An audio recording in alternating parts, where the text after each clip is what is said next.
tuning your choice, tapping into the frequency of an empowered life. This podcast is all about making choices. Let's face it, life is all about choice we make. And what would you do when life gives you lemons? Here I will share inspirational story of everyday warriors who have overcome struggles, adversity, challenges, and learned how to be their life authors and live life to the fullest. By capturing their stories, their learning and their experiences, each story become like a piece of evidence, and they can give you the courage that you can too. Do you know it's only take 1 second to make the choice? The choice that can lead you out of the loop of struggle. The choice that allows you to claim your power and be the author of your own story. Throughout the podcast, you're gonna hear stories from everyday people who have made empowered choices that lead themselves to live a happy and fulfilled life. Their tales will inspire you, uplift you, and give you hope that there is always a different choice to make in any situation. But before that, let me tell you a little bit about me and why making an empowered choice is so important to me. Hi, I'm your host, Zaki-Leung. I'm a transformational speaker, a breakthrough mentor, and a subconscious healing specialist. Coming from a challenging background where my parents disowned me when I was just 8 months old. Growing up, I experienced bullying, abuse, and family violence.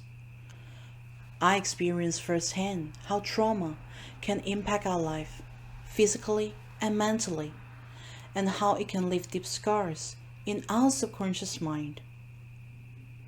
But I make a choice to liberate myself from the past, to get on my own healing journey at the age of 15. Now 20 years later, I am living my purpose, spreading the message of choice, helping others to transform, and reminding each one of us that you have a choice. No matter where you're tuning in from, join me and let's create a life. Hello, everyone. Welcome to tuning in today. And this is Tuning Your Choice podcast. I'm so excited today because I have one of my very good friend and very good mentor coming here and share her story with us today. I can't wait to introduce her to be in the room. Today's guest is Anna Von Zinner. Anna Von Zinner is a best-selling author, in-demand editor, and writing coach and mentor. Following a stroke in 2013, she decided to live her life to her complete happiness. She has over 35 years of experience as an author, editor, and writing coach, mentor, and tells funny, captivating, and informative stories. In the last 18 months, she has helped over 100 writers fulfill their dreams of becoming a published authors. Anna lives in Melbourne, Australia, but works successfully with aspiring authors from all corners of the world. And I'm actually one of them. I can't wait to let Anna in here and welcome Anna. How are you? Thank you. I'm very well. I'm very excited to be here.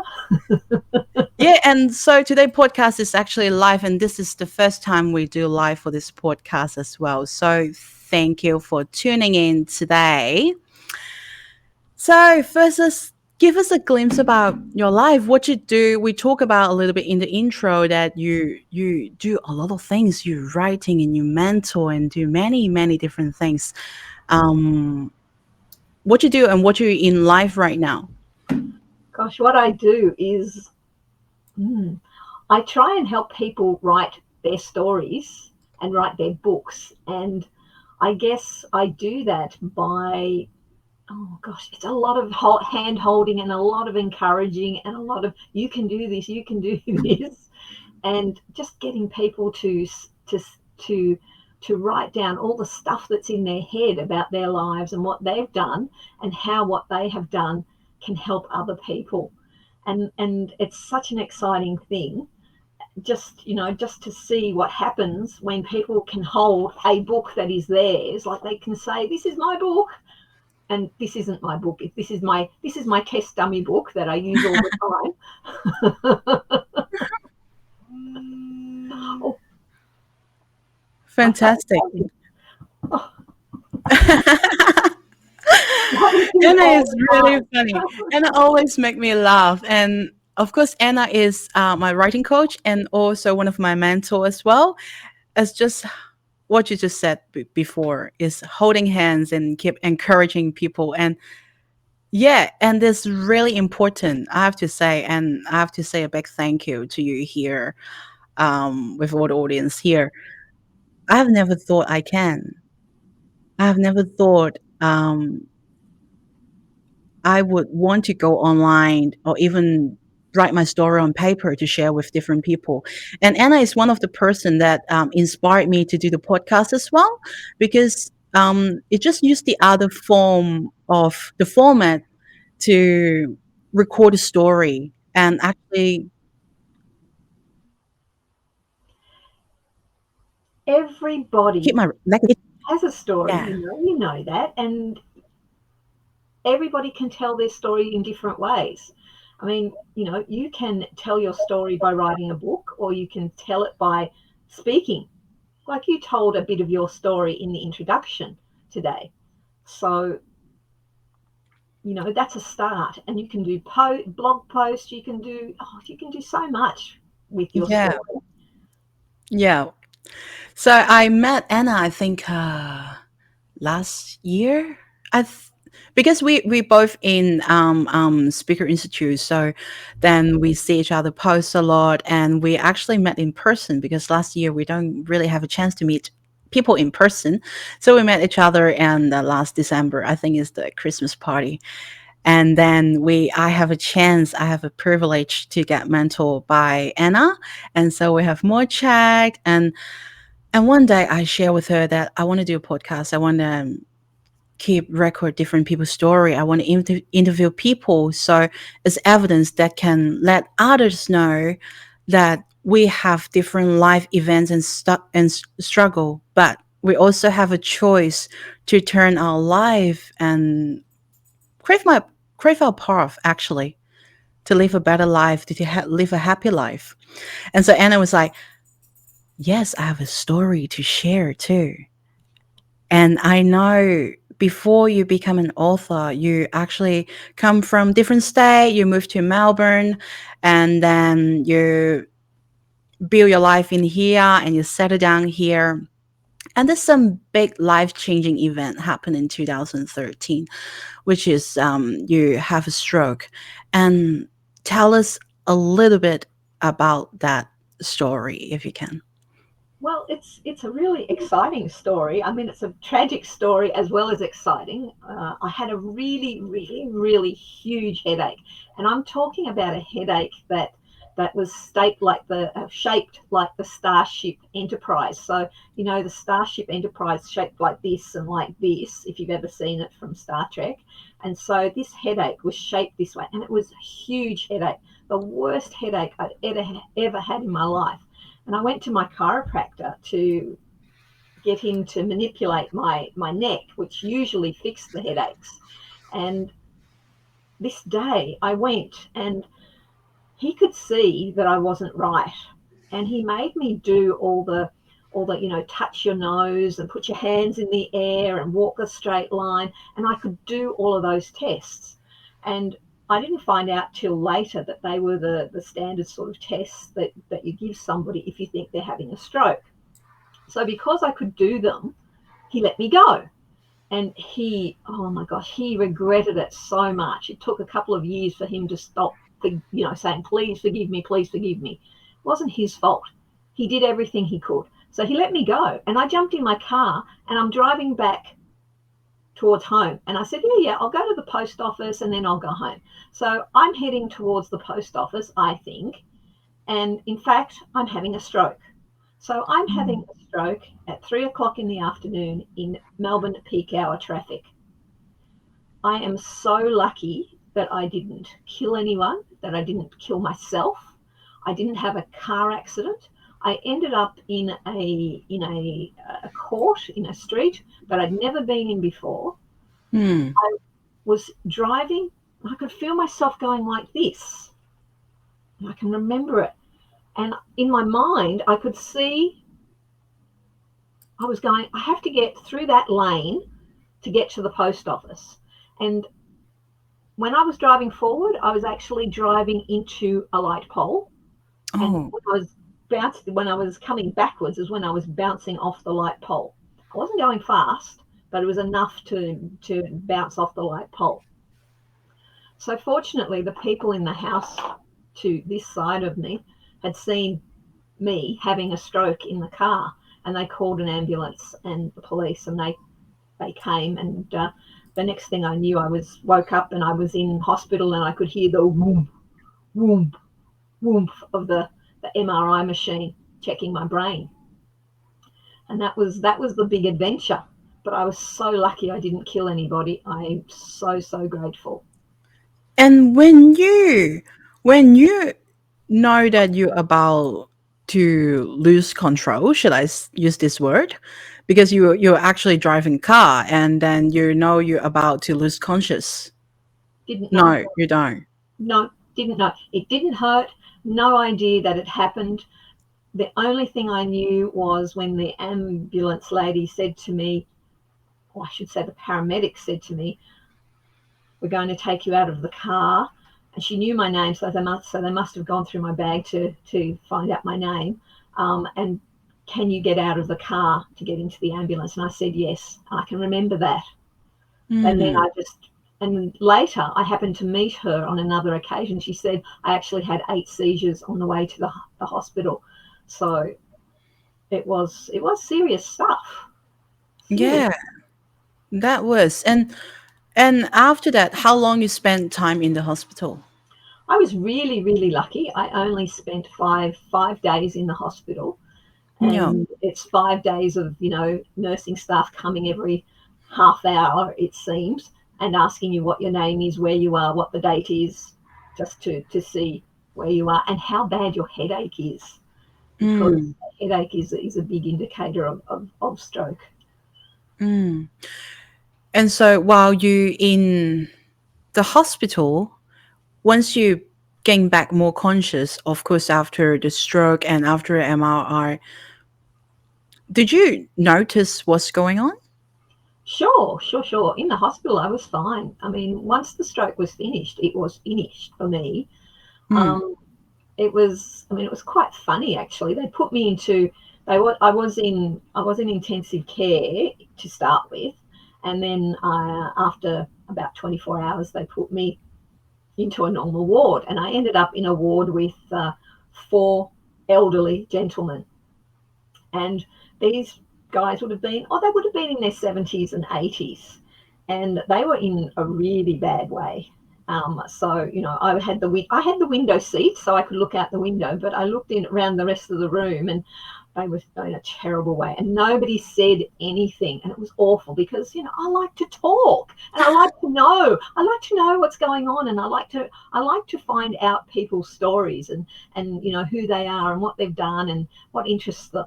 And so these guys weren't talking. So, okay, nothing happened. So, we all went to sleep and nobody said a word. Okay. The next morning, everybody looked around and I just said, well, that's the first time I've slept with 3 men.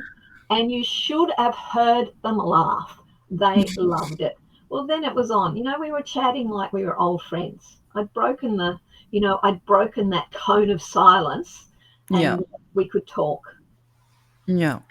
And how did the stroke impact you like physically in any way?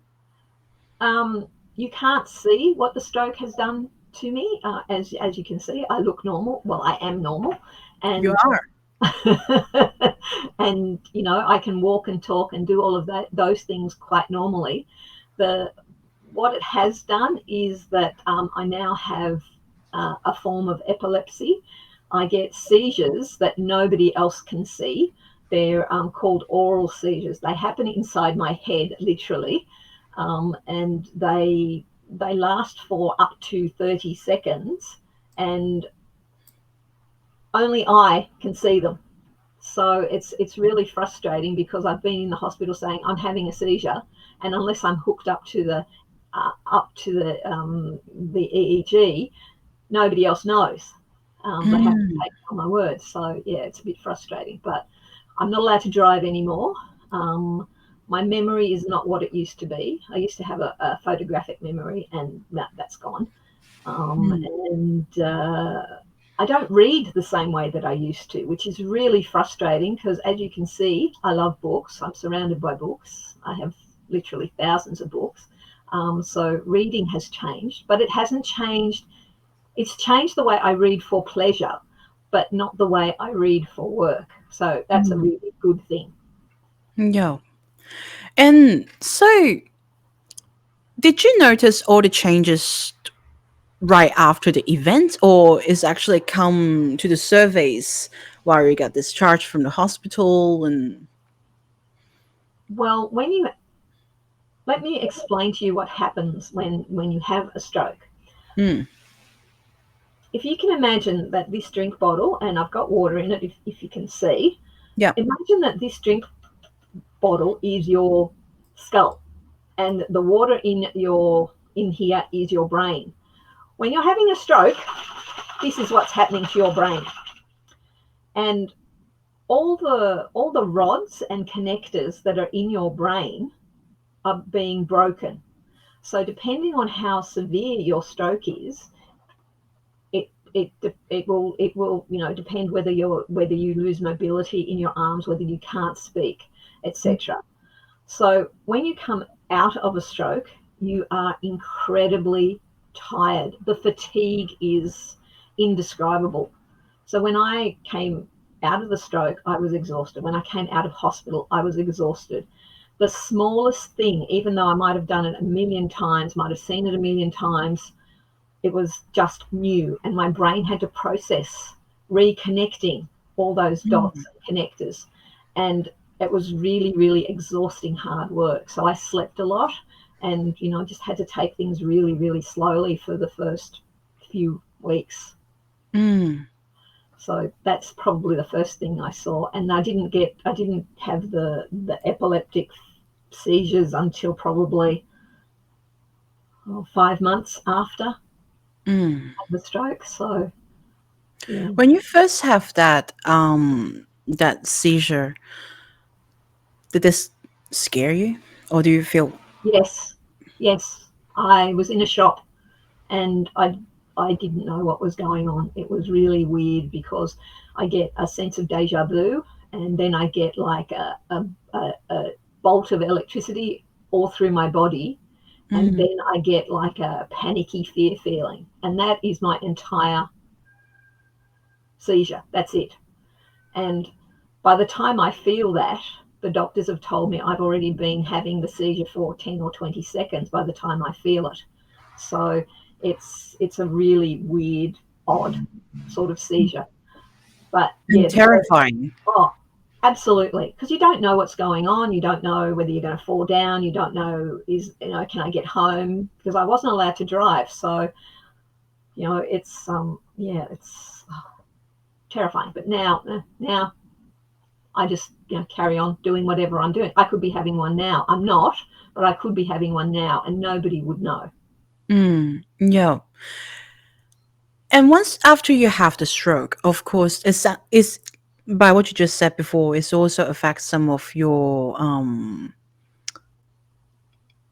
I don't want to use the word ability because for me it actually looks perfectly fine. But of course, it's some physically they have some impact to affect you as well. Were Sure. you working at that time? Yes, I was actually on holidays. I just started my 4 weeks annual leave, Mm, so I spent my leave just trying to recover. And I was so lucky that I had a fantastic boss that he allowed me to come back part time, and it was very part time to start with. I'd go in to work for 2 hours and I'd be exhausted, but he paid for taxi, like he gave me taxi vouchers so I could go to and from work until I felt safe enough to get on a bus. Hmm. And Yeah. I also know that after you experience this big life event, Mm. you have also decided that you won't let that event affect you. Of course, this affects you, like you can't drive after that, Yeah. and this also affect you different way as well. Yeah. And I want you to share with me about the choice and what makes you knows that, all right, I need to do something different. I need to gain back control for my life. Yeah. I live on my own, and I like living on my own. And I don't have any family here in Victoria, so I didn't have anybody I could rely on to help me on a regular basis. I mean, my friends were here, and they looked after me incredibly well. But on Mm. a day-to-day basis, I had to make the choice about whether it was, oh, woe is me, I had a stroke, or whether it was, yeah, I had a stroke, let's get on with it and live life as best I can. And that's what I did. I decided that this is not going to beat me. This is I'm going to do the best I can to get better. And the doctors said to me that whatever happens within the first 5 years after you have a stroke is as good as you're going to get. Well, I'm pretty good. I don't need to use a walking stick. I don't need to do all of that stuff. But I made the choice to work on myself to not have to use those things and not have to do that. I decided that I would do a small thing every day and a big thing every day. And the small thing to start off with was walking to the end of the driveway. So it might be 20 steps. And then the big thing might be sweeping the kitchen. It doesn't sound like much now, but at the time when you are so exhausted and when your brain is saying, this is new, this is new, this is new, let me process, they were big things. Walking to the letterbox 10 houses away, the public letterbox 10 houses away, was a really big deal. When I could do that, wow, it was exciting. It was Of really exciting. course. Yes, of course. And every step counts as well. Every Yeah. step counts. You just point out one very good point. Some people or sometimes we just get in the trap that we aiming to reach that point. Say maybe I want to run 2 kilometers. Yep. But by just thinking of that goal, just at this point looking at that goal, it's already exhaust me. So it's also, well, I'm talking about my running routine, right? and, and so I find a very good way, and you said it really well, is starting from the small, Yeah, that's it. one step at a time. And eventually you build up the foundation and you step by step. And by the time you already know it, you might already in that public letter books already. That's it. That's it. And with running, they get you to run for 20 seconds, if that's what you want to do. Run for 20 seconds, then rest for 20 seconds, then run Mm. for another 20 seconds, so that you build up your running muscles and you're able to do it. That's the way you do anything. You know, Everything that we learn, and we learn everything because when we're born as babies, we don't know how to do anything. We Yep. learn everything. So, and we learn everything small, small, small, small, small. Test it. Does it? Can we stick? Can we stick that thing in that PowerPoint, or maybe not? Can we put the Legos together? Yes, we can do the Legos, but it's trial and error, and never give up. And that's what I said. I'm not going to give up. Yeah. And this is how you overcome all the challenges. That's Yeah, it. never give up. Never give And up. share with me a little bit more about how you work with your body and your mind to support your change, basically.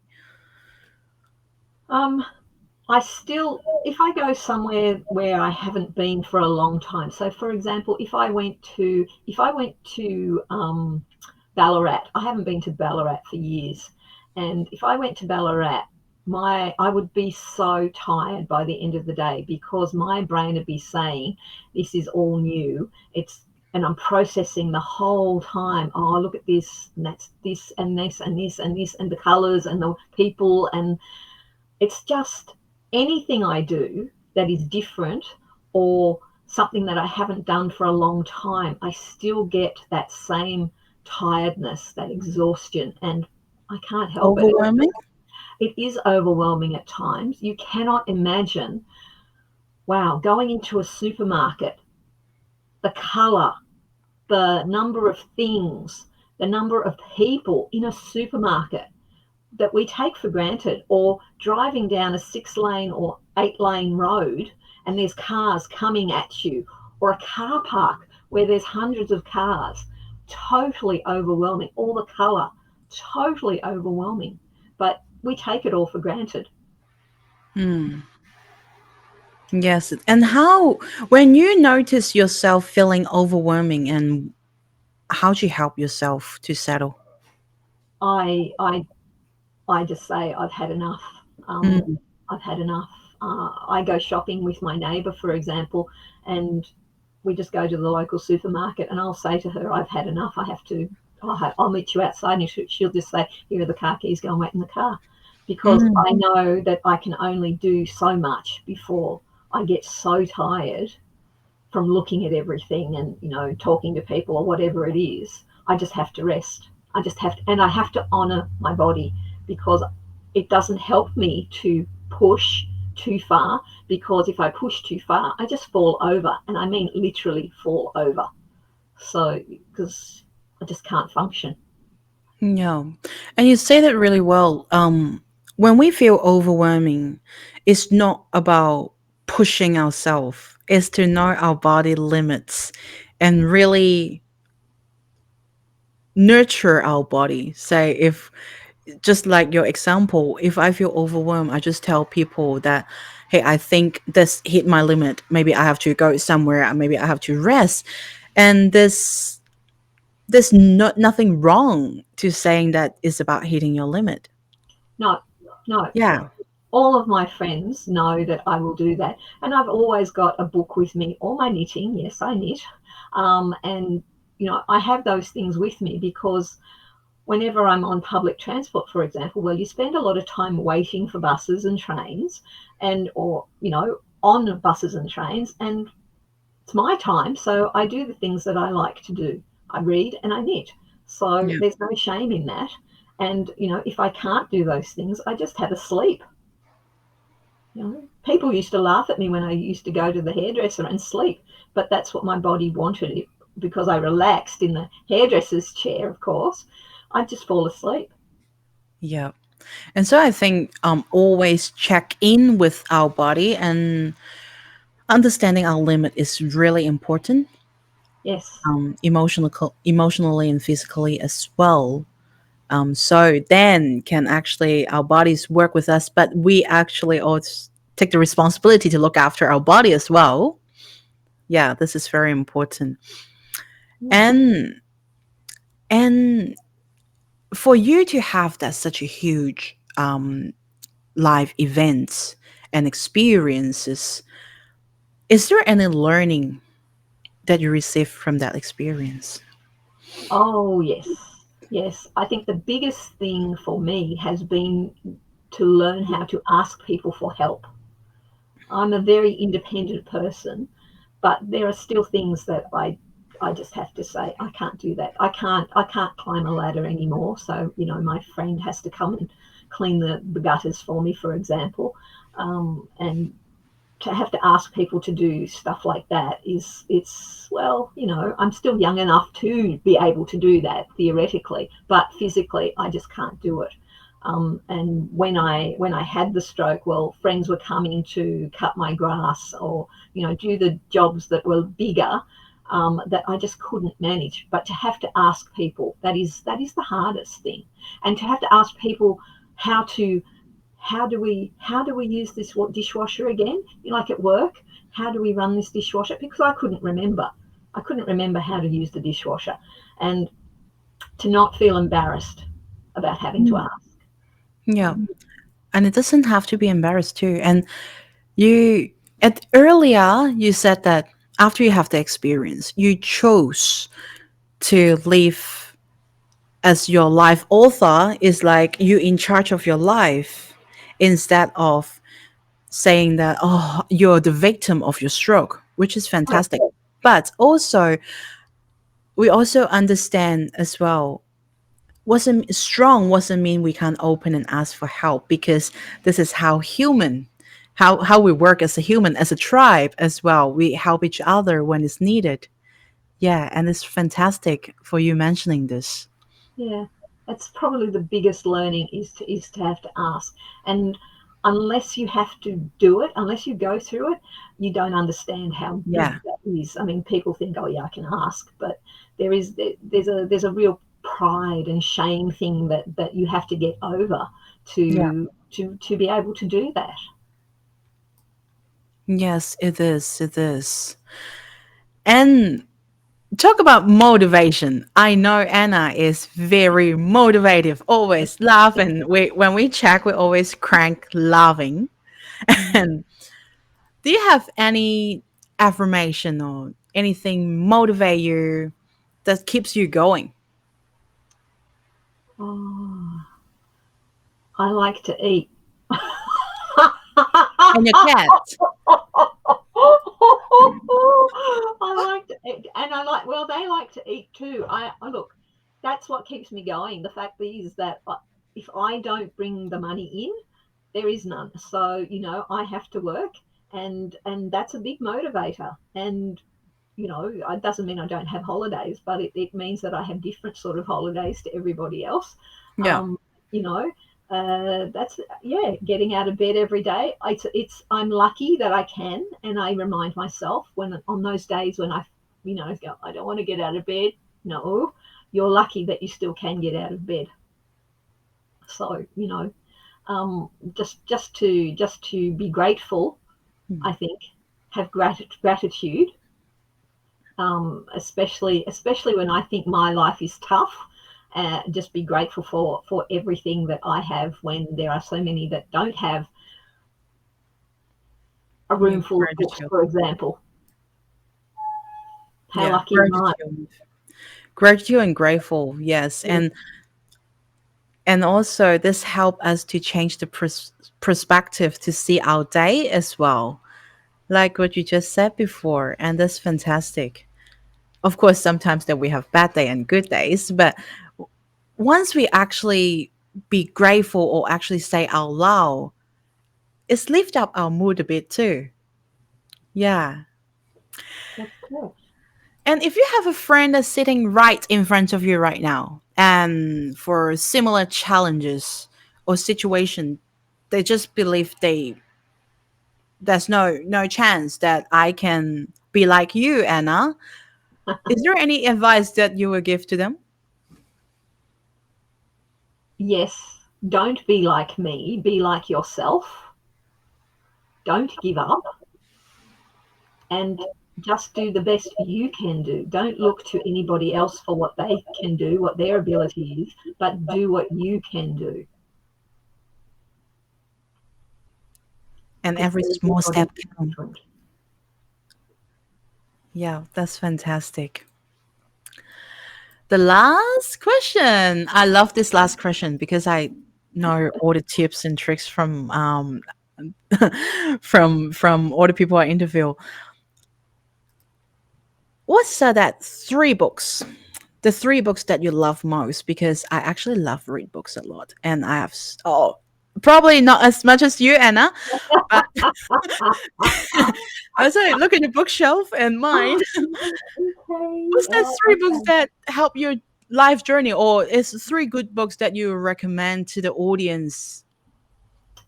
Three really good books. Look, one book that I have like just finished reading is Daring Greatly by Brene Brown. Oh, I highly, highly, highly recommend that to anybody who has difficulty in asking for help, who has difficulty in getting onto social media, who has difficulty in getting doing Facebook Lives, for example, who has difficulty in being authentic, read this book.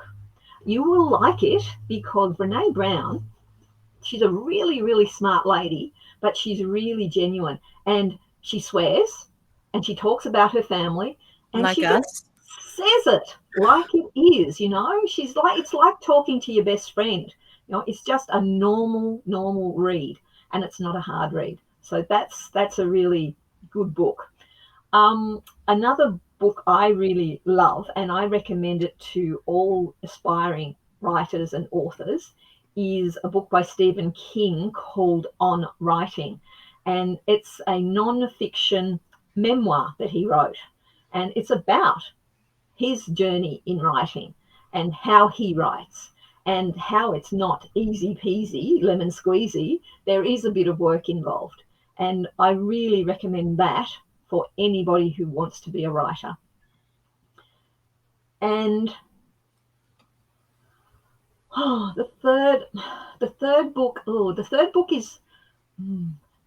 is really difficult, but I'll give you an author. I really love Jodi Picoult, and her books are amazing. She is a fiction author. She writes amazing books. They're really big, fat fiction books. And each one, I was just looking to see if I had any handy, but I don't. Each one is on a different subject, and she does this amazing research so she can really get into the characters, and you really get sucked into the story and you become a part of the book.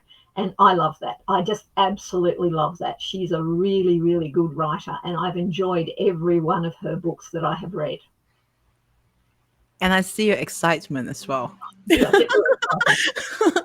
And I see your excitement as well. Yeah, you just mentioned the Brené Brown, and Yes, almost every time I heard her name, I feel like I want to cry because she has such a huge impact in my life when she talk about vulnerability. I used to yes, be a person I never like to share or never really like to ask or to share the deepest of me. But after listen couple of Brenda Brown's talk and also her friends of her podcast as well, it's moved me that okay, of course we know sometimes we open up ourselves needs courage and is worth to do it because break down that wall can help us to build stronger, deeper relationship with people and yes. also for us to have the other insight and the other level of understanding of ourselves basically it's for me it's my own opinion so yeah.